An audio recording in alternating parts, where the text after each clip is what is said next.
Good morning. My name is David Postings and I'm the Chief Executive of UK Finance, which is the trade association for banking and financial services, and it's my pleasure to introduce this session on the state of net zero banking. I've got three live panelists in the room with me, who I'll introduce in a moment.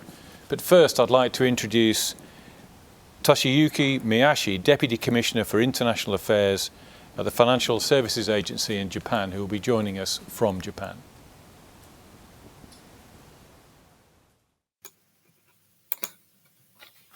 Hello, greeting from Tokyo. Good morning, good afternoon, or good evening, wherever you are. It is my great pleasure to address this important event during COP26. This occasion, COP26, could turn out to be a defining moment for our planet and humankind. The discussion taking place in this couple of weeks could determine the direction we would take in the next few decades. Could you put up the slide, please? Taking this opportunity, I would like to share with you the emerging global regulatory landscape and some thoughts on how to mobilize private finance to achieve net zero. In Rome last week, G20 leaders endorsed the G20 Sustainable Finance Roadmap. It is a multi-year, action-oriented document that will inform the G20 agenda on climate and sustainability in the coming years. One of the priorities of the roadmap is improving comparability and interoperability of approaches to align investments with Paris Agreement or net zero goals. To this end, various approaches have been or are being implemented, such as green taxonomies and ESG evaluations. However, net zero cannot be achieved without reducing greenhouse gas emissions from industrial sectors that are currently deemed not green or sustainable. You cannot emphasize this point enough. These hard-to-abate sectors cannot accomplish the transition overnight. Long and continuous efforts are needed for their orderly transition. To make this happen, a large amount of private funds needs to be mobilized. Japan has stressed the importance of this transition finance since an early stage of the discussion. We therefore believe that the inclusion of transition finance in the recommended actions of the Sustainable Finance Roadmap is a major achievement of the G20 this year.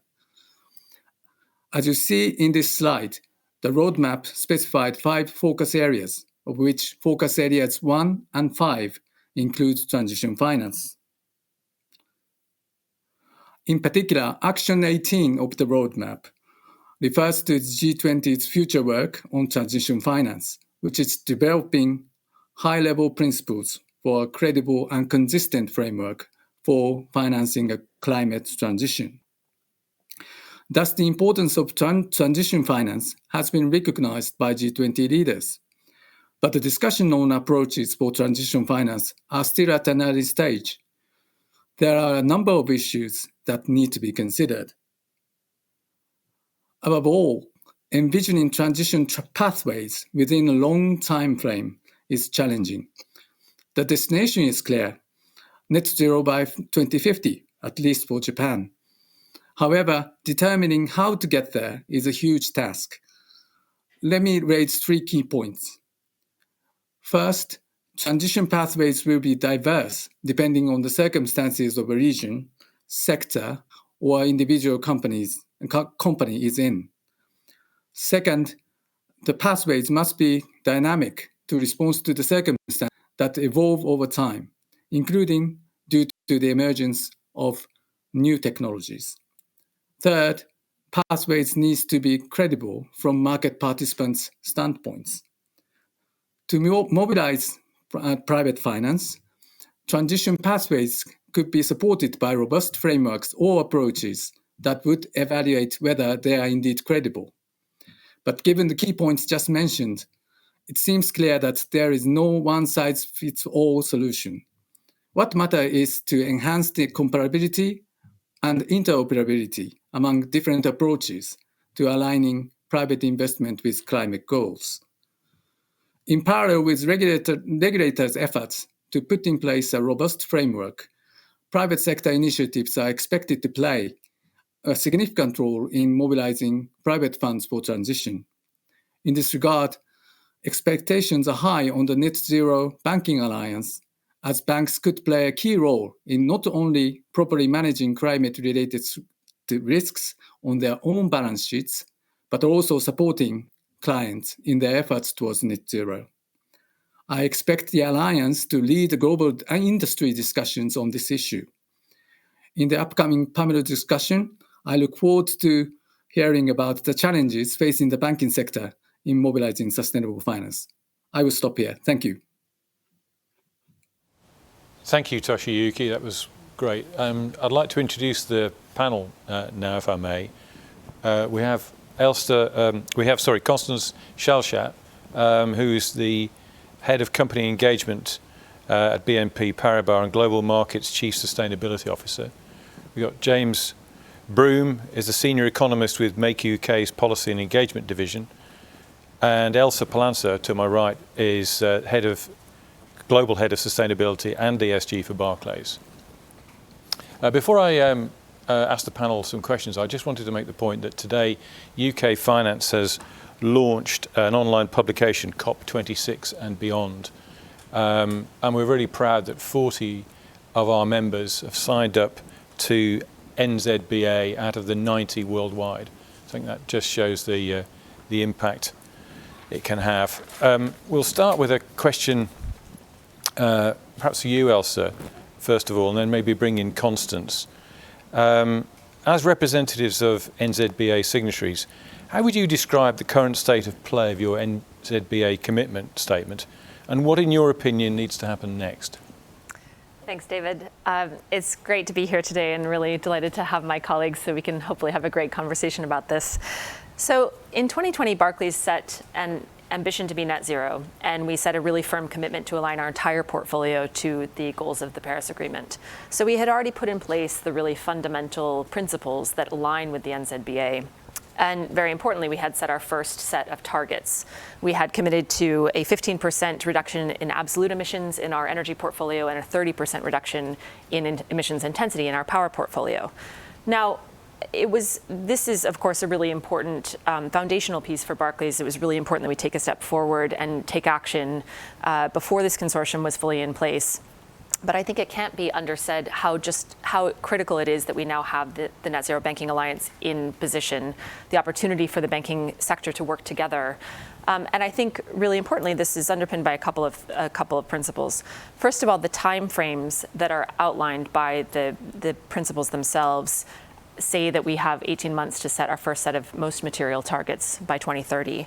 Barclays, of course, took this first step. We're going to continue to set targets. We said we would announce targets for our cement and energy sectors this year. So we'll keep going. But the fact that we're all moving together on this journey is really important because it means that the whole banking industry is harmonizing as much as possible, and that therefore we're able to note not only our own individual progress, but that of the industry as a whole, and be able to move ourselves forward as a united unit. I think we've seen the asset managers and asset owners take this step quite a long time ago, and it was time for the banking industry to step up and actually align so that the whole finance industry could actually move in concert together. Constance, I can see you nodding there. So, yeah, I think it's everything that Elsa said is very correct. At BNP Paribas, we're kind of in a unique position because as a bank committed to responsible, sustainable economy, we started early. So our NZBA journey started actually 10 years ago when we implemented our first sectorial policy and integrating ESG in credit and investment decisions. In 2017, we were the first, I believe, amongst the 35 largest banks in the world to exit specialized companies in shale gas and tar sands.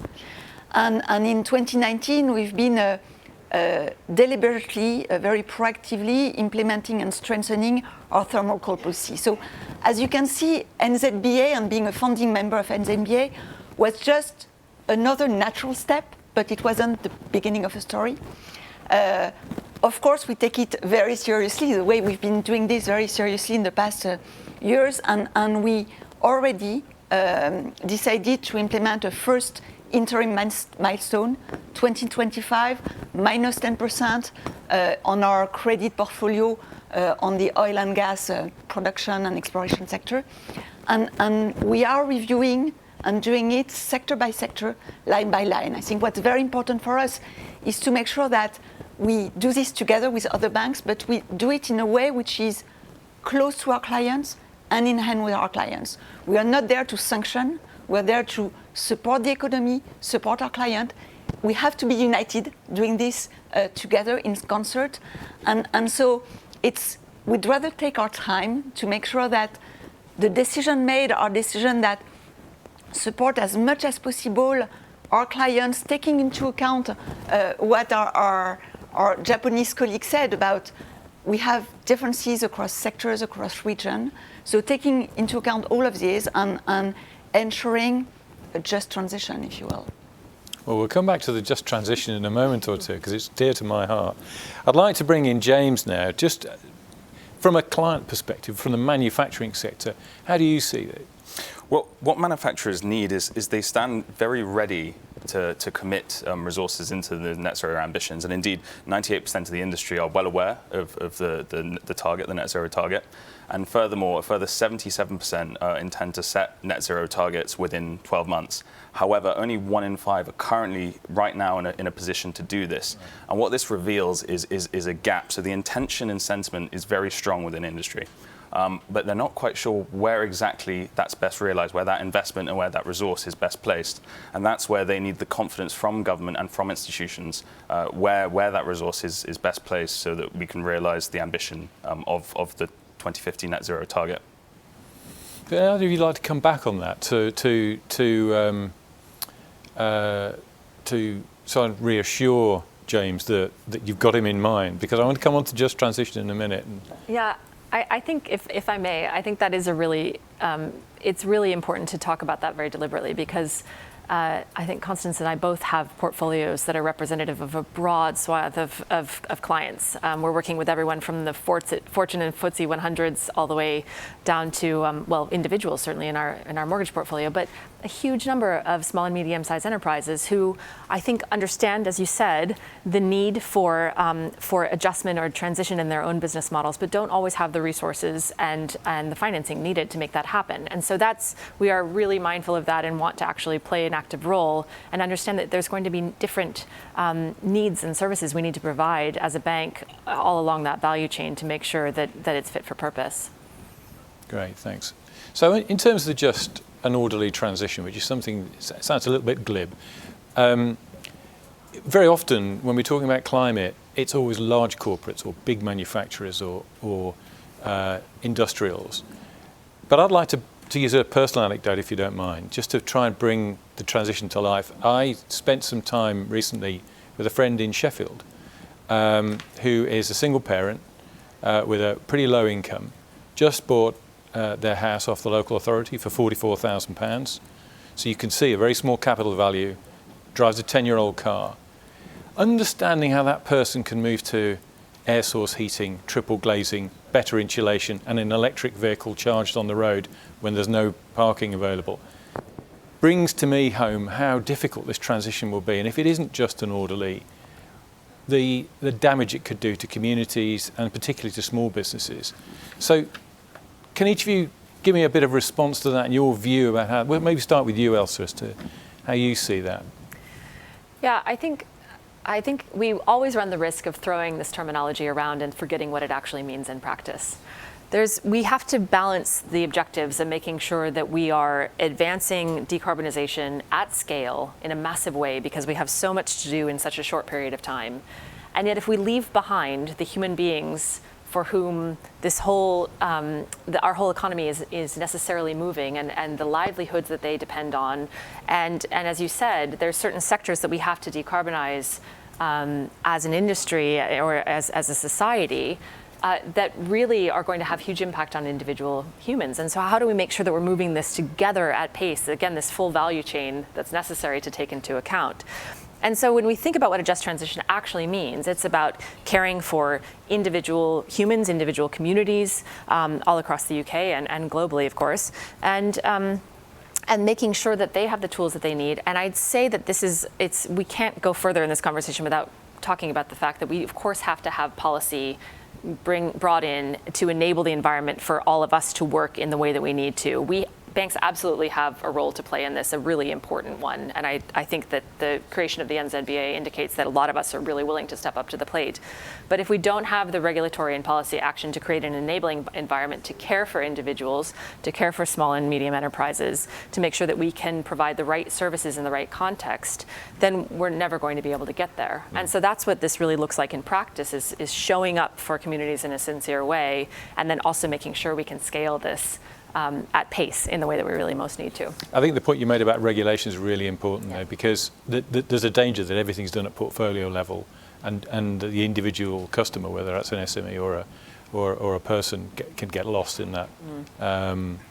So maybe I'll bring James in to think about just transition at this stage. What does it mean to make UK and your sector? I think a just transition is very important for the sector, and indeed it's not just desirable, but it's critical that it goes in tandem with the government's levelling up agenda, so that we can meet our ambitions for net zero by 2050, along with realising those ambitions for levelling up the entire country. And some of the risks that will need to be mitigated along that path towards net zero is making sure that the entire country sees the benefits of switching to a green economy, but also they're included in the green economy. Because there's a risk as we progress to net zero that it becomes focused around those metropolitan areas, and we see a widening of the gap, of the equality gap across between those economically privileged and economically underprivileged areas. So it's very important that those go together, and indeed it's a fantastic opportunity for the levelling up agenda and the net zero ambition to come together and to realise prosperity up and down the country. Constance, what's the view from BNP Paribas? So I think first, Elsa and James covered a lot of things. I think making sure that we address all stakeholders, making sure we address all geographies. I would add that we need to make sure we address all times. We've been very focused on the short term. And actually, many companies today know how to reduce emission by anywhere between 15 to 40% in the upcoming 10 years. But many still do not have the right technology to do the second leg of the journey, to make sure that they have the right technology in place, available, affordable, starting in 2030, to do what it takes to get to net zero. So I think what's the role of finance in the upcoming 10 years is going to be to address those two type of times at the same time, meaning financing the short term, and of course what Elsa and what James said, on financing the short term in a just way, but also preparing for the future, making sure that in 10 years' time we have what's needed, what's required to do the second leg in a way which is extremely holistic, in a way which is just for all the population, for all the countries, making sure that all sectors will be equipped more or less at the same time to be able to deliver the minus 40 to minus 90% that we need to do. Great. Thanks. And I think it's very important because capital markets will help tremendously in that sense. We've been more and more seeing green bond financing R&D, and I would expect to see this a lot more in the upcoming few years. I think this will be absolutely critical to achieve what I said. And the entire world of finance, whether asset managers, hedge fund, asset owners, will need to step in to make sure that we don't forget the preparation of the future. Yeah, so that investment will make things more affordable and therefore the transition a little bit easier for individuals. James, government strategy. The government have a very high level strategy, but what's your view about the detail and the plan that underpins it? Are you concerned about that? Well, building on what Constance just said, indeed manufacturers have a very much longer term investment horizon than perhaps what the government seems to think with their current policy, which is a bit rife with short-termism at the moment. Indeed, the scrapping of the industrial policy that never came to light hampers confidence from the sector about where the strategy is going and where the industry should head in terms of a cohesive plan. Indeed, there is a plan for growth, but as of recent announcements from the Treasury and indeed the budget announcement last week, we heard very little about those longer-term ambitions, about those green ambitions, and just what and where manufacturers should focus their attention to over the next 5 to 10 years. Because there's certainly been quite a few policies which are short-term, 1 year, 2 year. We're looking at things like the super deduction and the extension to capital allowances.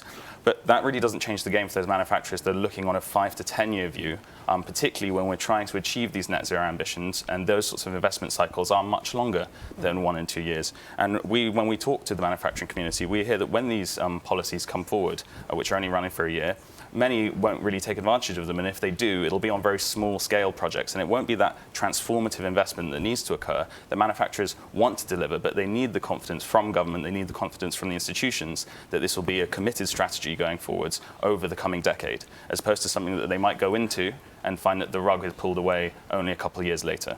And that's where that confidence is critical in providing that to the business community so that they can realise the net zero targets altogether with the government, business and beyond. But government's not the only answer, isn't it? If I could ask the two of you to come in, perhaps you, first, Elsa. What's the role here for the banking industry with James's problem? About long term, project finance, things like that. Do you want to touch on that? Sure, and I actually was going to ask James what you most need from us, so we'll get to that as well, because that's the kind of dialogue I think we need to have. In the case of Barclays, we are acutely aware of the fact that we play in the big capital markets activity, like Constance, and that I think that lever is going to be really, really important. I agree with you on that front. And also we have a 330-year-old presence here in the UK. And that is not to be forgotten, and the need to support communities at both a business and individual level, and the way that we can do that and support the decarbonization of individual business models. And so I think that it's a good point about long-termism. Fundamentally, if we can be there to leverage the right kind of capital in the form that is most needed, and ensure that because our commitment to decarbonizing our own portfolio falls in line with what is needed in the industry as well, we have a shared goal, but we just have to make that align and harmonize in the right kind of way. And I agree with you. I think we need the policy framework there in order to make it happen.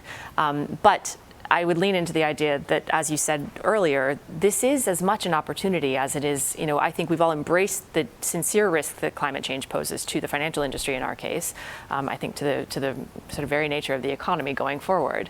And how do we leverage that necessity and the need to really make transitional moves happen quite quickly, to lean into new ways of imagining industry and new ways of moving forward. And we are ready and excited to deploy the capital. And I think it's about providing the right kind of dialogue to help make that happen at pace and at scale. Constance, do you want to? I think what Elsa said is very true. We will, in the world of finance, we will only reach net zero if all our clients are reaching net zero. Mm-hmm. So we're an enabler. We're here to support. We're here to be engaged together with our clients to create a better future. So the dialogue is absolutely critical. For me, the dialogue with clients, making sure that we find the right solution for them, to support them at their own pace, is the best way to deliver a just transition. And to the point James was making, I think doing this in a very ecosystemic way is critical, because the large companies are relying on the small companies for supply chain. They're relying on the small companies for innovative ideas. They're relying on the small companies to be agile, to be able to provide the solution in a very time-sensitive way. We cannot afford to have a world which is going at 2 speed. So ensuring that we are able to coordinate this client engagement, this dialogue with clients, with SMEs at the same time as the large companies, putting them together. I've been often in meetings where we're trying to introduce a small, very innovative startup to a large company because we feel that they have things to bring to each other. I've been in meetings where we're introducing 2 large corporates that have to be in sync to make something work. All of this can be facilitated, enabled. We can play a role as an accelerator of this transition, but it has to be first and foremost carefully coordinated across the different type of companies across the different geographies. So for me, it's a fantastic role. It's extremely inspirational because we are here to mobilize resources to have a positive impact, and doing this in a very holistic way. So it's probably one of the best jobs in the world. Well, there's some great examples here in Scotland, both here in Glasgow and also in Aberdeen, which is beginning to repurpose itself from being purely about oil to offshore wind and so on. So you can see the benefits already coming through of the way that banking and industry can work together in that space. But I do take your point, James, that the government's policy could be beefed up and could actually help industry more. Just picking up on what we heard from Toshiyuki earlier, the Japanese authorities seem fully behind the idea of a consistent global framework. Is this something that you would support? Perhaps I come to you first, Elsa. Without a doubt, without question, I think that the more that we can see harmonization and indeed, as much symmetry as possible between disclosure frameworks, measurement frameworks, this is going to be helpful to all of us. Not just because of the amount of focus we need to be able to do it well and ensure that we have the right kinds of data and the right kind of analysis of our own portfolios to then be able to disclose that in a way that people can really chart our progress. But because, as going back to the original part of this conversation where we talked about collaboration, we cannot compare ourselves or adjust for collective progress or assess where we are as an industry if we're speaking two totally different languages or several different languages when it comes to the information we're putting out into the public domain. So 100%, the more that we can make that happen, I think it will be better for everyone, including our clients, very importantly. And it stops arbitrage between different geographies as well, doesn't it? It does, and I think making sure that the information that's being asked of, as Constance said, we are entirely dependent on the real economy moving. That is our clients moving their business models in the way that needs to happen. And we want to be stewards of that. That's our best and highest role. And so if we can get the information we most need from individual manufacturers who may or may not have a real sense of their own supply chain and being able to calculate the emissions of that is a really laborious process. So we'd rather ask them once for the right set of information, not put that onus on them to make all of their attention having to be paid to gathering that information, but actually being able to really lean into decarbonizing their supply chains, and then we can better leverage our support in that best way too. Constance, I can see you nodding. Do you agree? Yeah, totally. I think the world needs banks mobilized to accelerate the transition, mobilized to facilitate a just transition. You don't want banks focused on complexity of different standards, making sure we do the reporting in X different format. I think today we have a very strong purpose. And this purpose is really to support what it takes to make the planet future-proof. And I think a global harmonization is something which will definitely facilitate a lot of the things and ensure that banks focus their energy on what matters, delivering positive impact. So that's the first reason. I would also think that today we've seen a fair bit of greenwashing in the markets, especially in regions that have looser framework. And I think if we want to ensure real impact, if we want to ensure that finance becomes a vehicle of additionality, of transformation, we want to ensure comparability. And I think having common standards, comparable data, comparable KPI, will only be something which will serve the purpose of a truly sustainable, impactful finance. So for me, there's those two reasons, making sure that we focus the energy on delivering impact and making sure that the normalization, the standardization facilitates comparability, gives a clearer perspective to asset managers, to asset owners on where to invest to really, truly have impact. Yeah, I think that's a really good point. James, from your perspective, I guess clarity and simplicity are really important, knowing what the standards are. Do you want to respond to what you've heard, though?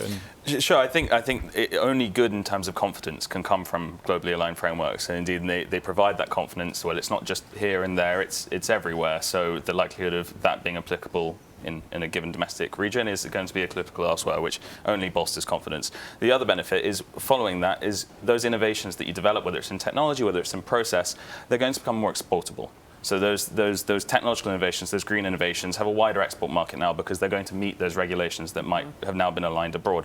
However, I will caveat with the instigation of these aligned regulations. It's very important that countries that and regulatory systems that are in different parts of their journey on net zero, that then no one's left behind. Or indeed it doesn't create, again, a system of inequalities where it's those that have a lot further along on their net zero journey and other systems that aren't as far along that they aren't left behind as the globe moves on towards its net zero goals. I'm guessing bureaucracy might be an issue for your members as well. So when it comes to attesting green credentials, what's your view there? Certainly, there's hoops, and as I mentioned before, it's the simplicity and having it it's a cards on the table approach, and a comfort from the business community that, well, this is how it's going to be going forwards. You're not going to have to get reassessed. It's not going to change in 2 years' time, so they can do what they need to do. And they, as I mentioned at the start, they're very keen to do it. 98% are aware, and 90% have a strong intention to make their business net zero and actively participate in that process. But to see uptake and proliferation at the rate we would like to in order to achieve that goal at pace, simplicity is the name of the word. Achievability, simplicity, and packaged goals. So it's not confusing and too complex. And just to build on that, I mean, the